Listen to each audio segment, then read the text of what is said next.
اے ماہ رمضان اے رب کے مہمان تیرا آنا مبارک ہو۔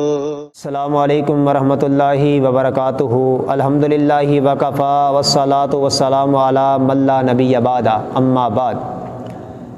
سامعین کرام، آج 7 رمضان المبارک ہے، تو وائس آف پنجاب کے پلیٹ فارم سے آج کا جو ہمارا سوال ہے وہ ہے، کیا سحری کے بغیر روزہ رکھا جا سکتا ہے؟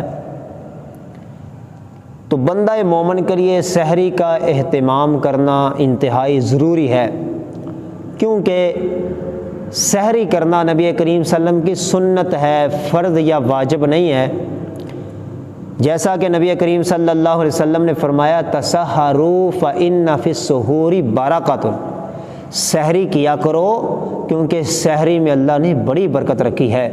اور اسی طرح ایک حدیث میں ہے کہ نبی کریم صلی اللہ علیہ وسلم نے ارباز بن ساریہ رضی اللہ تعالیٰ عنہ کو بلایا اور فرمایا کہ ہلما الی الغداء المبارک، آؤ مبارک کھانا بھی کھا لیا کرو، یعنی کہ سحری کے کھانے کو بابرکت کھانا یعنی کہ قرار دیا ہے۔ اسی طرح معجم اوسط طبرانی کے اندر حدیث موجود ہے، بڑی پیاری حدیث۔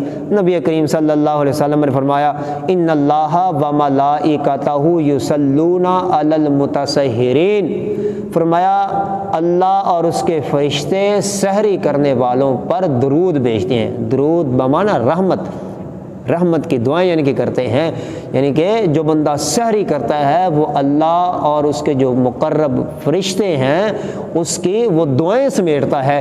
اس لیے سحری کے بغیر روزہ بھی رکھا جا سکتا ہے اگر انسان یعنی کہ لیٹ اٹھا ہے، یہ ویسے سنت ہے، ٹھیک ہے، سنت ہے، فرض اور واجب نہیں ہے، ٹھیک ہے۔ اگر آپ لیٹ اٹھے ہیں تو آپ ویسے بھی روزہ رکھا جا سکتا ہے، اس میں کسی قسم کی قباحت موجود نہیں ہے۔ تو اللہ رب العزت ویسے یعنی کہ سحری میں برکت ہے، کرنا بہتر ہے، یعنی کہ سحری کرنی چاہیے۔ اس کے اندر ہمیں شریعت اسلامیہ کی جو تعلیمات ہیں اس سے ہمیں پتہ چلتا ہے کہ سحری کے کھانے میں اللہ رب العزت نے برکت رکھی ہے اور اس میں اللہ اور اس کے فرشتوں کی دعائیں شامل ہیں، اس لیے ہمیں وہ دعائیں لینی چاہیے۔